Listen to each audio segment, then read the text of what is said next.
普通人遇见渣男会选择跑或是去拯救，但这个女人却不是一般人，她是超能伞学院7人组的其中之一。可想而知，渣男会有什么样的悲惨下场。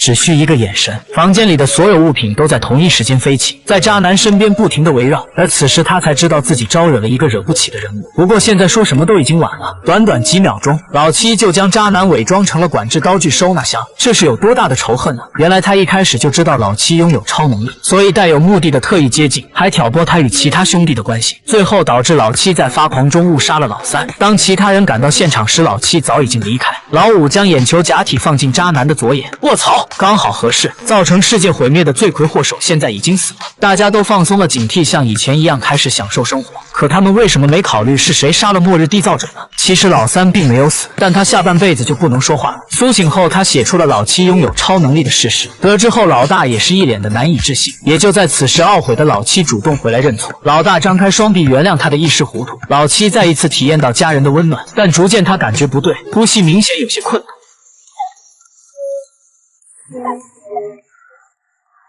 没办法，为了多数人的未来，老大只能狠下心来，将他关进家里特制的密室当中。条件反射下，也勾起了他童年的痛苦记忆。童年的另一人格趁虚而入，控制了老七的身体。戴上美瞳的老七就像开了挂一般，轻轻松松就打开了密室的大门。然后他真正的实力才初步显现。随着老七走过的地方，无一例外都会天崩地裂。星星管家还想试图唤醒老七，下一秒他就领了盒饭。大家一直都认为渣男是末日缔造者，看来他们都搞错方向了。而此时暴走的老七只想去演奏他的小提琴音乐会，但还是有出门不看黄历的小卡拉米敢招惹他。不用多说，结局也可想而知。危机时刻，时间管理局的金姐也来添乱，她要报复老五炸毁了时间管理局之仇，派人保护老七，辅助他毁灭世界。音乐会上，老大和老二本想一同上阵搞偷袭，却被老七提前察觉，随意一下便将两人击飞数十米。其他演奏家马上想逃离，结果也被老七强制打回原位继续演奏。事情一下陷入了白热化。随着小提琴高潮的演奏，老五也以原本的颜色逐渐变成了纯白色，眼看他就要爆发，大家只能再次阻止。也就在此时，金姐派来的人出现，利用火力和人数的优势死死压制住他们。关键时刻，老四爆发了，因为他成功戒毒，恢复了召唤亡灵的技能，召唤出死去的老六，撕碎一众小卡拉咪。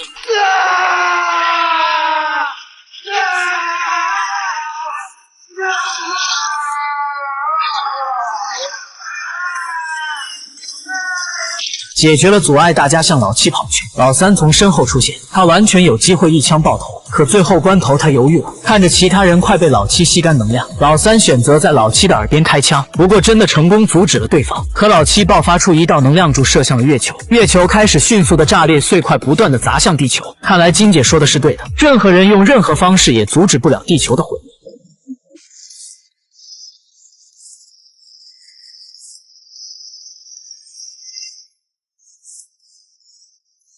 没办法，老五利用自己的瞬移能力，带大家前往其他世界。